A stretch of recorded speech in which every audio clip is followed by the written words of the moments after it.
أعوذ بالله من الشيطان الرجيم.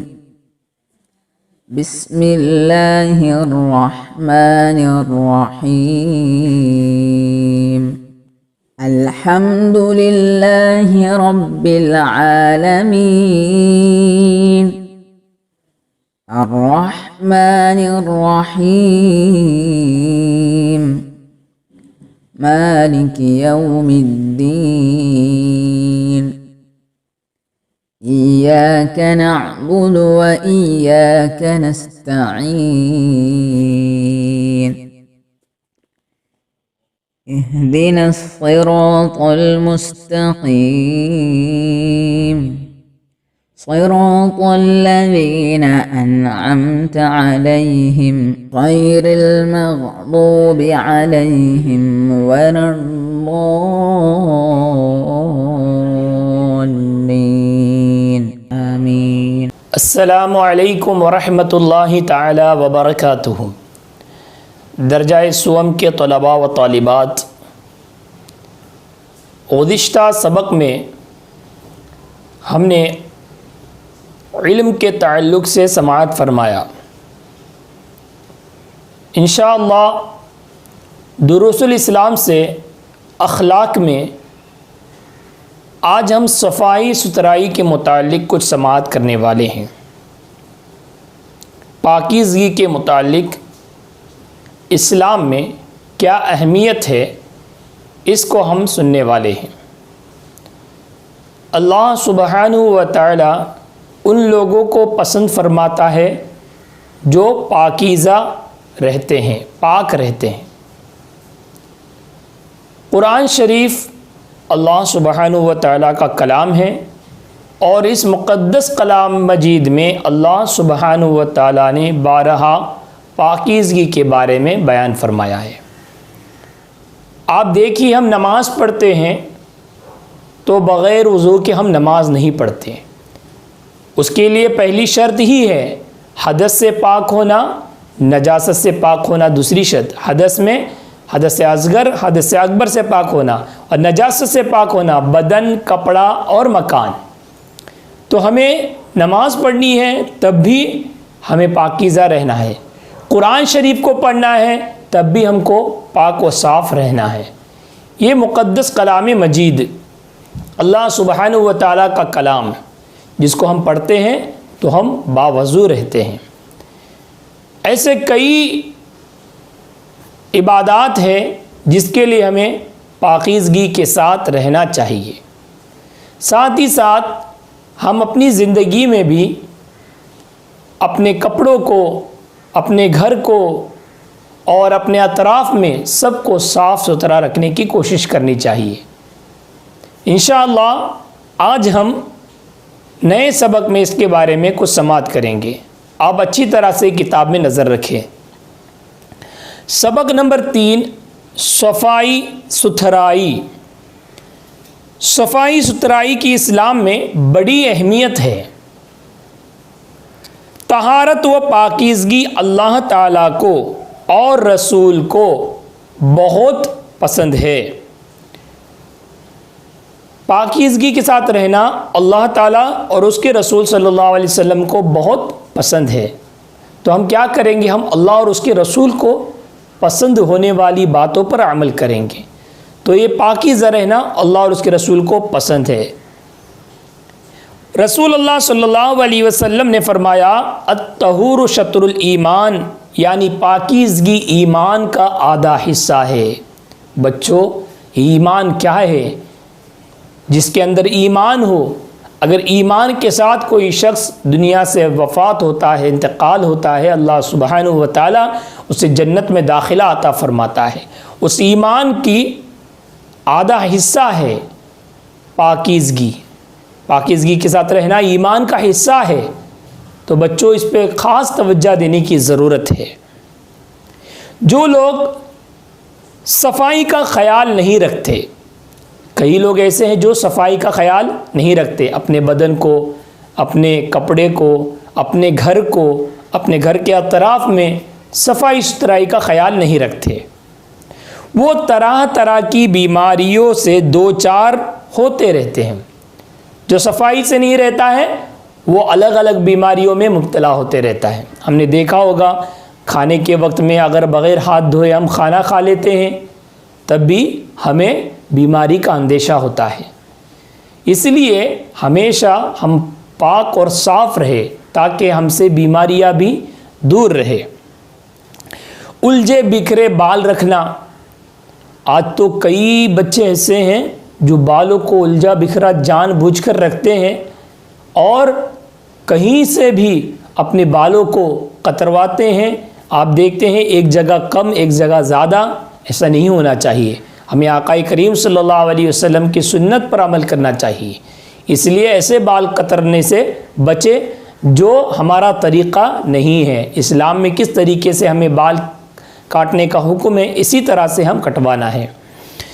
اسی طرح سے بال اگر ہم رکھتے ہیں تو اس کو کیا کرنا چاہیے؟ کنگھی کرنا چاہیے۔ الجھے بکھرے بال رکھتے ہیں، ساتھ ہی ساتھ بڑے ناخن نہ تراشنا، ناخن کو بہت بہت لمبا کر دیتے ہیں، بہت بڑا کر دیتے ہیں، اور بیڑی سگریٹ پی کر منہ میں بدبو پیدا کرنا۔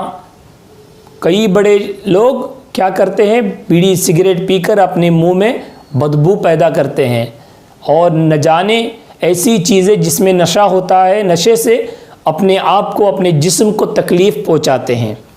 منہ میں ہمیشہ اس سے بات کرتے وقت بھی کیا آتی ہے؟ اس کی اسمیل آتی ہے۔ اس لیے ایسے لوگوں سے ہمیں بچنا چاہیے، پرہیز بھی کرنا چاہیے۔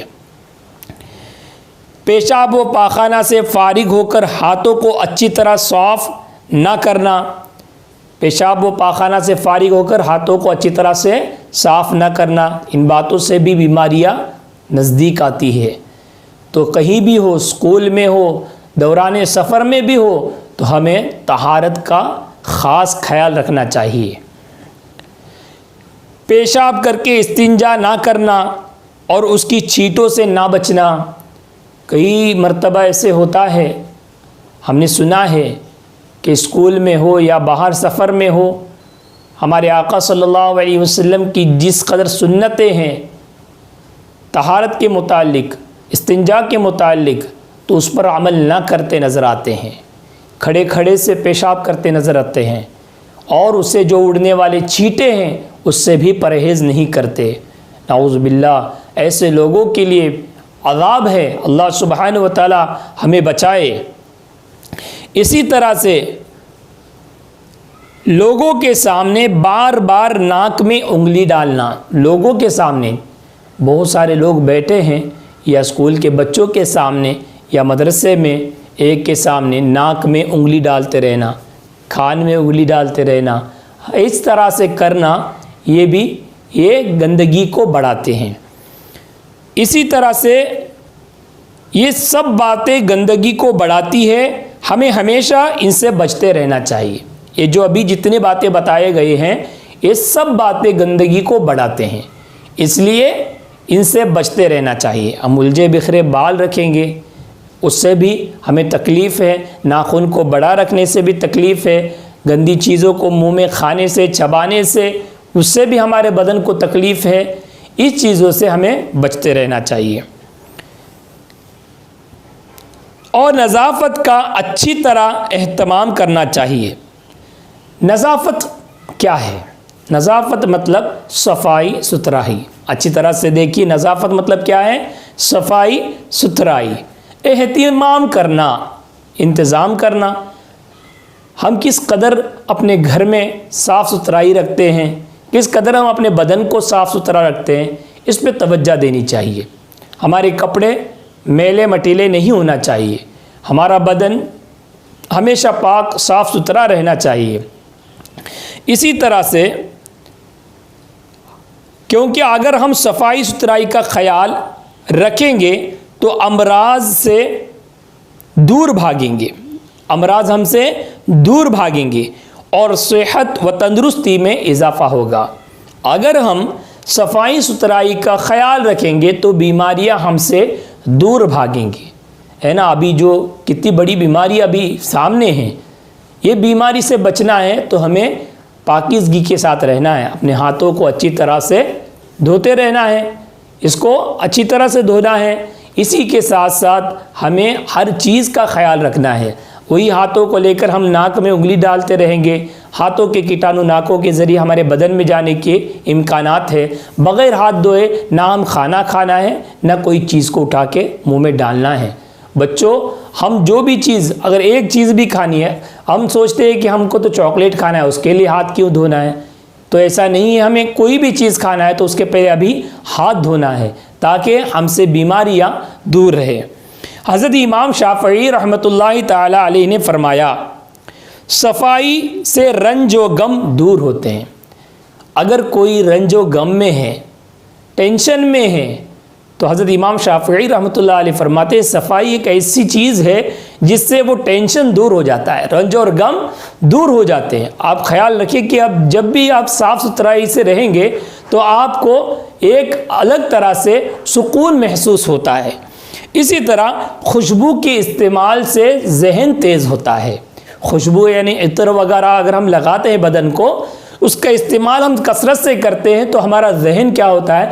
تیز ہو جاتا ہے، یادداشت بڑھ جاتی ہے۔ اس لیے چاہیے کہ ہم اس کا خیال رکھیں، ہم صفائی ستھرائی سے بھی رہیں، خوشبو کا استعمال بھی کریں جو ہمارے آقا صلی اللہ علیہ وسلم کی سنت ہے۔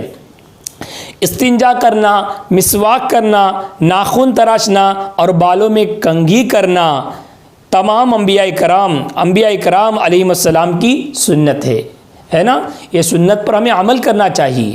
اللہ سبحانہ و تعالی ہم سب کو عمل کی توفیق عطا فرمائے۔ اللہ تعالیٰ قرآن مجید میں ارشاد فرماتا ہے، واللہ یحب المتطہرین، واللہ یحب المتطہرین، واللہ یحب المتطہرین۔ اللہ تعالیٰ پاک و صاف لوگوں کو پسند فرماتا ہے۔ تو بچوں، ہمیں کیسا رہنا ہے؟ پاک و صاف رہنا ہے نا؟ انشاءاللہ ہمیں ہمیشہ پاک و صاف رہنا ہے۔ اس سبق میں کچھ سوالات ہیں۔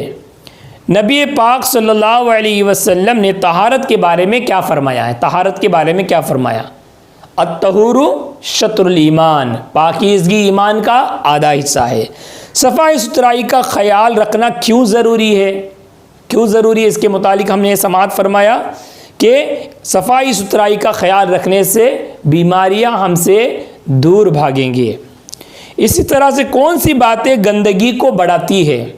اس کے بارے میں ہم نے سنا، الجھے بکھرے بال رکھنا، بڑے ناخن نہ تراشنا، بیڑی سگریٹ پی کر منہ میں بدبو پیدا کرنا، گندے کپڑے پہنے رہنا، آس پاس میں گندگی اور بدبودار چیزیں پڑی رہنے دینا، پیشاب و پاخانہ سے فارغ ہو کر ہاتھوں کو اچھی طرح صاف نہ کرنا، پیشاب کر کے استنجا نہ کرنا، ان کی چیٹوں سے نہ بچنا، لوگوں کے سامنے بار بار ناک میں انگلی ڈالنا، یہ سب باتیں گندگی کو بڑھاتی ہے، یہ سب باتیں گندگی کو بڑھا دیتی ہے۔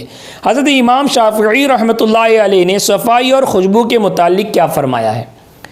کیا فرمایا؟ حضرت امام شافعی رحمۃ اللہ علیہ نے فرمایا، صفائی سے رنج و غم دور ہوتے ہیں اور خوشبو کے استعمال سے ذہن تیز ہو جاتا ہے۔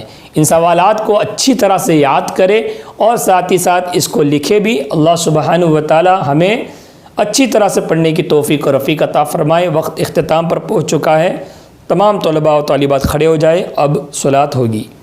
صلاۃ اللہ سلام اللہ علیک یا رسول اللہ، صلاۃ اللہ سلام اللہ علیک یا حبیب اللہ، توسلنا بسم اللہ وبالہادی رسول اللہ وکل مجاہد للہ وأہل البدر یا